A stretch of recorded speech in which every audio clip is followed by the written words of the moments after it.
about what it took to get into the business. And okay, that's a good idea.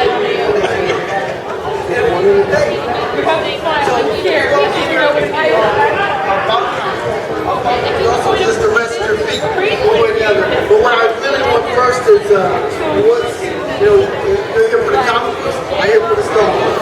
Which one? There's for both, but there's always something we like. It's like Elvis or the Beatles. We like one more, we love the other one. That's what it is. Who's here for the comics? One for the comics, right? One for the comics. Look at this X-23 over there.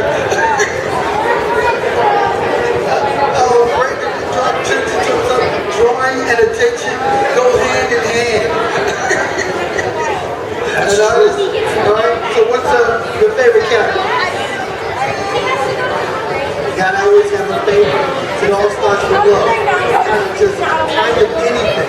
You don't get into this business by being kind of. There's nothing to be kind of. I only love or I hate. You know? I love Captain America. You know? I love Captain America too. But really, what really got me into it was probably Batman. From the 1960s, Bob Kane was doing Batman, and it was, and each issue was a story that was told from beginning to end within that issue. DC did that. Marvel was the first to do the continued stories. That's really what got me into it was Batman. Captain America, once I went to Marvel, Captain America became one of my favorites, and Daredevil too. That's one of the characters I wish I had done that I never did. Was Daredevil? Yes. Well, Daredevil very much like there's what's the word for it? The iconic idea of this horned being that's kind of reaching the land of bad things that happen. It's a tragedy that happens in real life. You know? So there's what is that called? All characters being kind of coming from that archetype. Archetype, understanding the word archetype, understanding how everything comes from place. You know, like Harry Potter and Star Trek.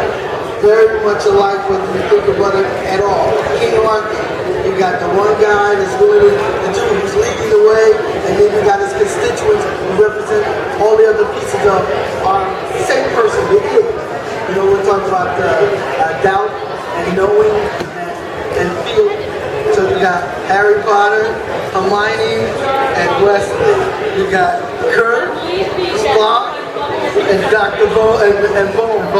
That's right. And they all do the same thing. One does the worry, one knows the facts, and the other one feels his way through. Each one carries an emotion through whatever story it is that they're involved in.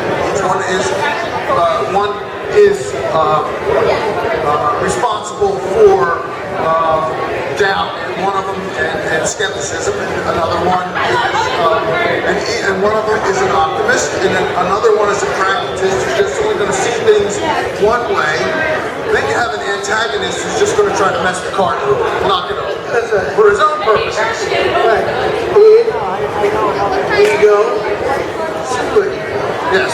That's right. And so well told, because each in a comic book, and in that type of a story, each one of them is so easily labeled, and it also makes for good storytelling. Always, you know? Always. You know, I find it is like reading the stories have the same thing in common, which is actually it's all one person's shit. And the ability to relate to it, the ability to see it from another point of view, but understand that point of view in its most dynamic fashion, comes from more a cartoon of appeals than anything else. I mean, no matter what, Tony Stark is the story also of King Arthur or Sir Lancelot. It is a castle, a guy in armor, and a war that's fighting another war. It's a castle that's starting fighting forces. And so it's one giant castle of something versus another giant castle of something, and how they defend it. But out of one had one father, patriarch, versus another patriarch. One thing then that Marvel was famous for doing was to take those archetypes and all of that formula and turn it against their heroes. Here's Tony Stark is a knight shining armor, but he's a drunk And a womanizer. So he's got definite flaws. All of Marvel's characters were infamous for that type of vulnerability that went past the costume into the person, and made for a really interesting read, especially in the '60s. Is where that was really birthed. Then he was very much a fan of the son that walked away. Prodigal. That's right, the prodigal son.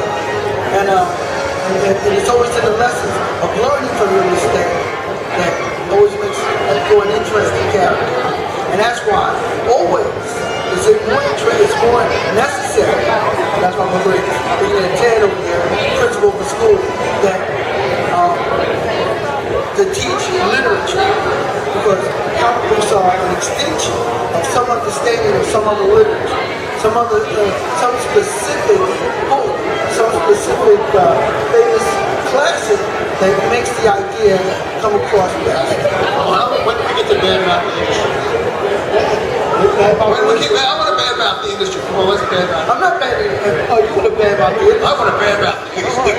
He wants to talk about what's wrong with I want to talk about what's wrong with it, not what's right with it. I want to talk about what's right with it, but what's wrong. That's our basic relationship. You know, I'm going to draw what it is, and then he wants to correct it. He's very good at correcting. So, speaking in terms, not to sound so whatever it is, Bob Petrecca is one of my favorite actors of all time. Not to get the understanding wrong, but out of all the people I want on top of you, what? Denise, are you listening to this? But we've been doing it for more than 30 years, right? No, almost 30 years. 1993 was our first book together. It's been, for me, it's been Barbie, Archie, DC, Marvel, Nintendo, Atari, Marvel, Archie, DC, finished with Marvel and a couple other places that, For me, it's been Marvel. I started as an in-house as a grader, working for John Romita Sr. So part of it was Marvel, then Continuity, Neil Adams' company, then back to Marvel, then DC.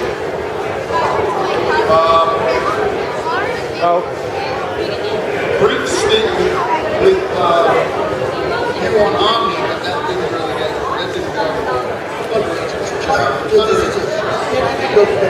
Oh, that's when the guy died. Yeah. I ate one of his issues. George Caravan was the writer, and he was the lead producer for Omni Comics, one of the Omni books, and he was supposed to bring out this book, Return of the Gun Range, and that the first two issues were done quickly by Paul Gulacy, very Hollywood-like, and yet Gulacy-like at the same time, and he got it. I did one issue and a half, and I did character designs for the next thing coming out, and we never got to it. That's it. And now I work for a card company. Sorry. It's all right. I do Marvel cards for them. And I work for Fox for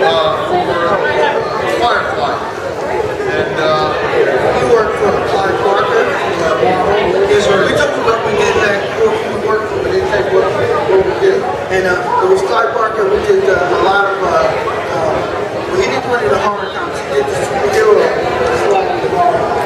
called the Hyper comic.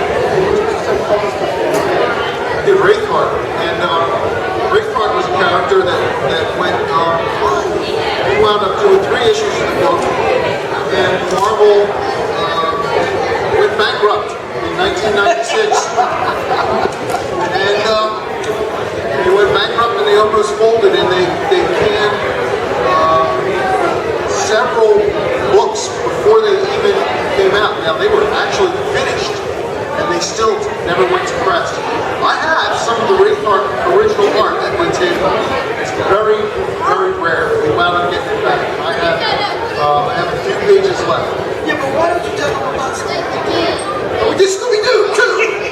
Yeah, we did Scooby-Doo. Right, I was working for Cartoon Network and DC Comics at the same time. They were buying into it. And I had done an issue or 2 of Scooby-Doo before they called them about Petrecca. I said, what you get? They were this man on top of me, and I said, I didn't know to this guy. And it worked out just fine. Alright. Extra cartoon, great power, a clean line. And I like that word, I like that issue better. That turned out nice. I like that. That was fun. It was a nice change of pace. So, I mean, then I went on from there. I went on to Justice League Unlimited, which was the animated show, comic of that, and but I was in Carlo Barberi, and that had a very, another nice, really clean line, and I took that in a different direction myself. They were doing that with a very single stroke, and what I did was I saw this show on Nickelodeon. It was called Danny Phantom, and there was this really One of my favorites. there was a really thick outline on each one of the characters. And I like thick outlines. They're my favorite. And then inside of it was a very thin line. And so I applied that to Justice League Unlimited. Thin lines on the inside of it. And it went over very well. You know, and I guess probably one of the things that's complimentary is when your editor, well, not a compliment when your editor boots you off the book, but then tells the next person who's doing the job to dupe my style. So, You're a thievery. it was complimentary at the same time. You know? So, what changed comics, in my opinion, really was the advent of 2 things: the computer and the 11x17 scanner that you could have. So what that did was it took Marvel and DC, the big 2, away from having to spend money on FedEx. So what it used to be was anywhere in the continental United States you could work for Marvel and DC, and your work could be overnighted to them to the office every single night, and it was on their tab, of course, and it kept a stable of artists, mainly within the United States. Enter the computer age, 11x17 scanner. Lo and behold, they didn't have to spend money on FedEx anymore. You could scan your work, send it into the office at lightning speed. Lo and behold, they could also hire foreigners. So American artists began to get the boot off of a lot of titles, and in favor of a lot of Chileans, Europeans, you name it, and very actually at a lower page rate too. Well, that's part's true. I can't take that away. But my experience with that understanding is just a little different. A long time ago, somewhere in 88, 89, I started doing some work for a company called Petrecca. Yep. You know, Comico was a Philadelphia-based independent company that actually came out with a lot of product that changed the comic industry. Grendel,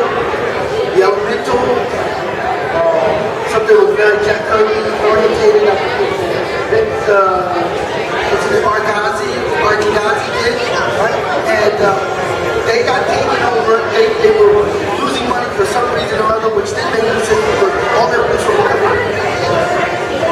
and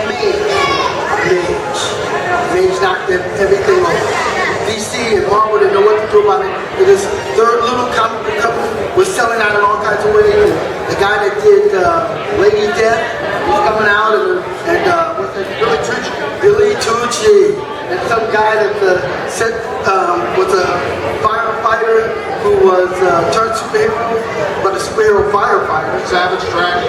Well, no, not that. He's a policeman. Oh, he's a policeman. Oh, never mind. I'm sorry. Ash.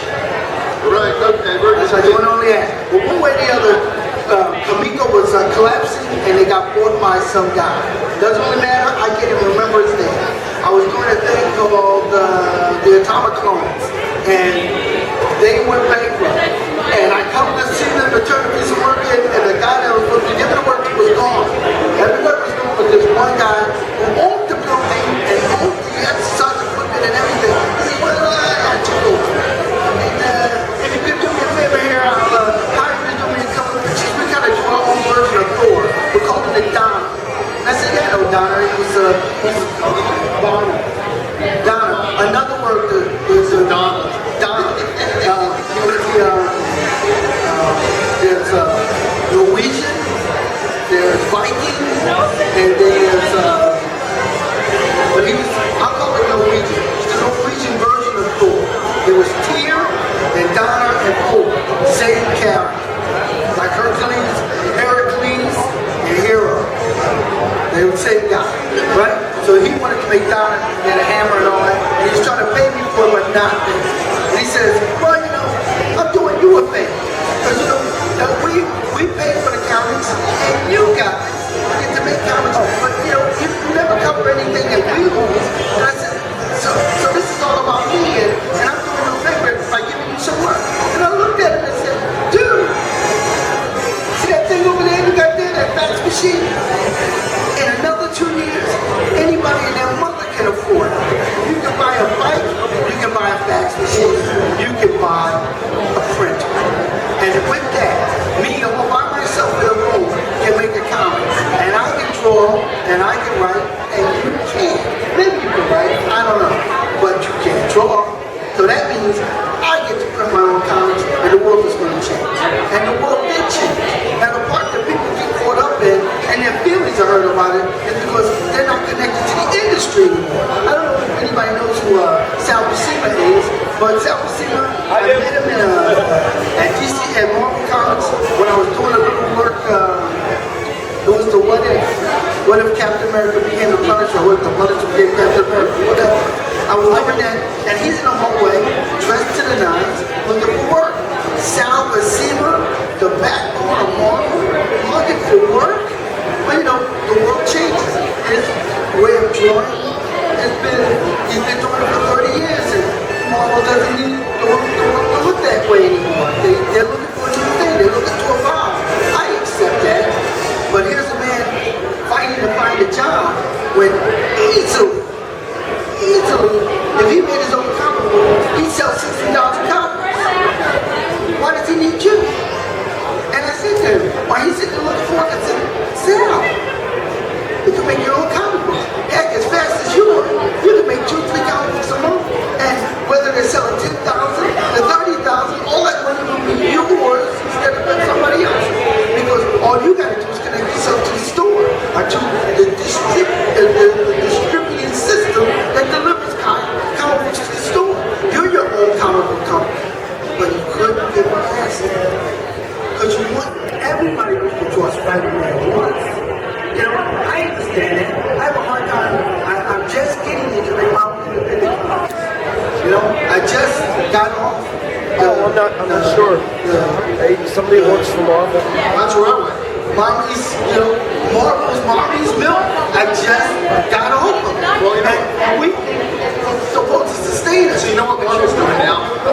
You're the old man. Yeah, I know that. But what Marvel's doing now, and with all of the influx of young artists, the influx of young artists, they are lowballing them. Yeah, They are lowballing them, and they're saying, you know what, you're lucky to have Marvel work. Yeah, this is true. I know that, but they're what they're doing. But that's not the future of comics. No. The future of comics is independent comics. then digital comics are sold, and then things like Scott Pilgrim, and things like manga like Bleach, and One Piece, and so on and so forth. There are many comics. There are so many comics. I can't even point them out, but they're all selling over 30, 60, and even close to 1,000,000 copies, all in their own, and you don't even know the names of them. But they're selling because they sell from the digital comic. People read them, fall in love, and they go to bookstores, like Borders, or order them all from Amazon. There's a guy here who just finished doing 3 novels, and now he's going to comic. He's going to comic book. He's looking for people to do it. People make RPG games, and then they make the Knights of something, and they sell the comics. And they're selling millions of copies, of 100,000 copies, or 70,000 copies, and the world doesn't know. 70,000 copies adds at least $1, which means $70,000. $70,000 for one person. Marvel is a corporation that, yes, makes movies, and we're all dressing like it, and so on and so forth, but the comic itself doesn't sell so well. They have, what comic sells over $100,000? Yes. See? Nothing Marvel. So, you know, Especially since the Batman reboot. is selling 67,000 copies. 7,000 copies. Used to be 500,000 copies. Marvel's taking a dive and DC starting to fly again. That's it. You know that, but it is based on that. And I don't see it as a tragedy as so much as always, hey, I got enough money, I'll buy my own car. Oh, maybe I should get a car. Maybe I should get a bike because it's better for my legs. Maybe I should, hire a cab, and if that cab isn't working, I get what kind of cab? Uber. So maybe I get an Uber. You know, whatever works best for the individual is what's going to work best for us as Americans, as corporations, because we're a corporation ourselves. And now you have to learn how to do things more than one way. Now, what do you do now? You draw, you paint, and you ink, and you write. Did you do all that before when you were working for Marvel? So you are a complete being now, are you not? Yes. And when Bob finally sells a book, Bob is going to be a god in comics. Bob the God. No. You know, wait. No. What's the name of your book? What's the name of one of your books? I'm working currently with the band The Deer Hunter. And all of their music tells a story. Every album is at 1, 2, 3, 4, 5. And Bob created a guitar. So they just cut the first body last week. There you go. I also designed a body, a guitar from PRS Guitar. And this man just wants to work for one company. What? No. You know, a master, he's not even a jack of all trades. I actually stuck listening to a master of all trades. The man creates guitars. The man, what kind of instrument do you play? You know, and are you good at it, Bob? Bob is darn good at it. Bob should be making records. So the point is, Bob wants to complain about what somebody, when some company doesn't love him, when Bob can make everything. I mean, Bob's wife loves him, his kids love him, and if he produced one of these books, you will love Bob. Tell everybody, I love you, Bob. Say, we love Bob. We love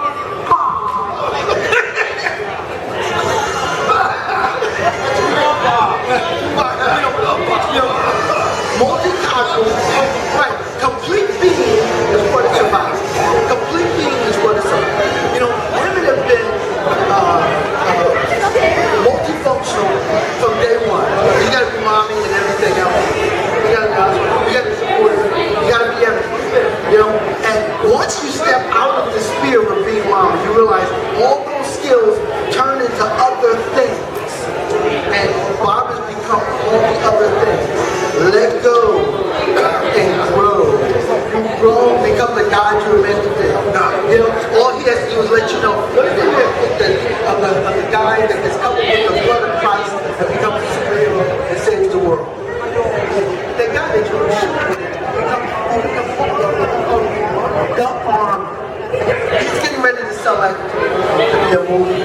Still working at it, but he's 3 seconds from it all. It will happen eventually because it always eventually, as long as you don't quit, it doesn't quit you. There's not a thing I have ever done in this world that hasn't happened once I decided to change it. Something longer, something simple. But once I decide that I want it, I get it. And it's only from not quitting and getting the preparation. Don't say you want to draw companies and they don't draw buildings. Then you really don't want to draw. I went to the Cullins game first. Yeah, that's one of the things I hate. Right. Don't say that you want to be a painter and then never pick up oil and never take a class and never draw a body and never paint a flower. Or this is the one that I used to love when I was teaching. Don't say to your art teacher, all you want to do is paint abstracts and not know the norm. Because if you don't know how to paint realism, you have nothing to abstract from. So that's one of the ones that used to really that cracked me up. I just want to do abstracts. Well, can you paint real? No, I just want to do abstract. So what are you abstracting from? Anybody any questions? No questions? Is there something else? Because actually Bob knows everything. That's why he complains. Because he knows how he wants it to be. So tell him how's it going to be, Bob. You know what I want it to be? Yes, I mean. I'm fine. I'm good. I'm good. Groovy. No other? No. I'll ask you a question. All right, that's good. Who's going to ask questions? I'm going to ask Paris. Okay. Where are we with New Devil? New Devil is a comic book that was inspired by the original comic I used to draw for DC Comics called The Blue Devil. Written by Gary Cohn and Dan Miskin and pulled me in a book called House of Mystery, which was supposed to be a little fill-in, but they liked it so much they asked us to do more of it. So the fill-in became the whole book. And then from there, looked at the whole book and said, you know what, this would be a great comic book. Could you make a proposal for it and sell it to us? And we made a proposal. This is what I mean by the evolution. We made a proposal, I did some artwork that I thought specifically was needed to sell something. They wrote something specifically thought they needed to sell something. They bought it, but more than they bought it, 2 weeks later, I get a phone call. Said, Paris, could you please come in?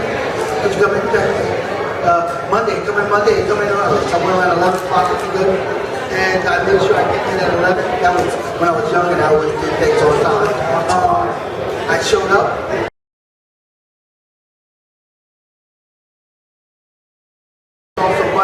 Some radio station, and somebody else who was going had nothing to do with comics. DJ down stepped up and showed me a video proposal and said, this is the perfect proposal for anything. Anything. You want to sell it? This is the way it should be done. This is the way it will always be done for now. Look at it and let's go from there. And that's all he said to me. They never said it to me, they just said it to me to understand. He would buy me a wing. And from there, as much as I made comics, I made proposals. Selling things. I just sold lots and lots of things. Whether they sell it or not became irrelevant. I was just being paid large sums of money to just sell objects. You know? So I sell treatments to movies and so on and so forth. That understanding the comics is telling a story, and telling a story, telling a good story is selling the parts. We came up here to talk about the icons and the comics and whatnot. The most important part of it is selling it. Selling it, who do you want to sell it to? What is good about selling it? And when we sold the Blue Devil, we liked it. When we left it, they did what they wanted to, which was they suddenly made a character that was about weirdness and being dropped off in a strange situation, becoming strange because of the situation. They made it Catholic, and he was some character who sold his soul to the devil. We had no intention of that. We don't believe in that. No part of that. So we made a new character who's playing the video game, and his avatar is this devil guy who's kind of like a good guy, but he just happens to look like a devil. And that the technology that they created kind of went awry, and the whole of New York became the playground for this holographic field. And now he's covered with this New Devil costume, and he's saving the world from things that come from the game. But he loves playing the game, so he's having a hard time shutting the game down. You know, that's his only quandary because he's a kid inside a giant candy store. We enjoyed that, and that's what we're making of it. And when you come to the table, I'll tell you more about it. It should be due before this year is over by Visionary Comics that's out in Virginia. But what I'm doing is I'm going to ensure that I make it by either doing showing you pieces of it all the time in Patreon or in Kickstarter, whether they like it or not. You know, come visit me, come join me, and see the New Devil and have a ball. It's fun. This is an important insert. It has to do with what almost killed comic books in the 90s. Comic books at one point in time tried to market itself, or comic companies tried to market themselves to the card buyers, collectors, and talent. A lot of number ones came out with all holographic foil covers and all the rest of that kind of stuff. Sold them on QVC. Stanley went to QVC. Sold them out. Made million issue print runs. Now let's just sidebar for a second. Let's just say 45 years, half of those books are gone. They've been shredded, recycled, and whatnot. You still have 500,000 books moseying around places like this. What killed that was all those wonderful number ones came out. All the kids bought them, all the collectors bought them, stuck them in a bag. And then number two came out with a regular cover. Nobody bought it. It didn't shine. It didn't move. It wasn't foil. And so the print runs, because nobody read the books, they just put them in a bag. Comic books, kids come up to my table, you sign this, how much is it worth? I said, if you don't read it, it's not worth anything.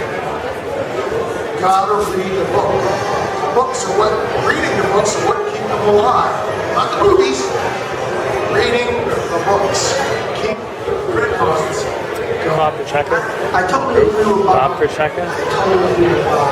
But I think there's one part that's not so much missing as an adjunct. They also have to be working. I'm not saying it's true. I'm not here to put any new guy in.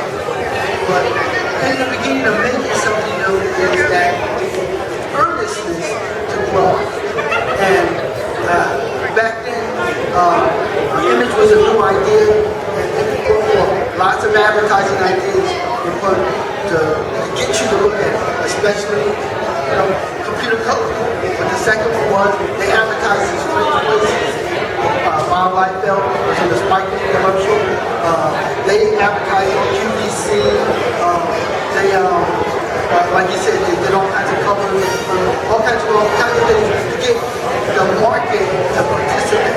But in the end, people bought comics who didn't care about comics just as an investment. And they were never forced in any way to draw better, to draw a story, to tell a story. And so, you sold 1,000 comics, they got 1 million comics, the guy made $1 million. It took him usually a whole year to make the first year's Spawn. It took another year before Spawn 2 came out. And one was just as bad as the other. Time for himself to tell you how bad those comics were. But that they were written bad isn't the part. That they continue to be bad because there's no fight to grow, to be literate, to say something that work was gone. And so there's like 5 years of image that when I speak to someone and say, hey, what's your favorite Captain America comic? Usually they can tell me from verse, the picture, the panel, what part of the story had an effect. What's your favorite story, whether it's Whitney Heights, whether it's Moby Dick, Three Musketeers. Somebody can tell you the best part of the story, because they like the story. But they can't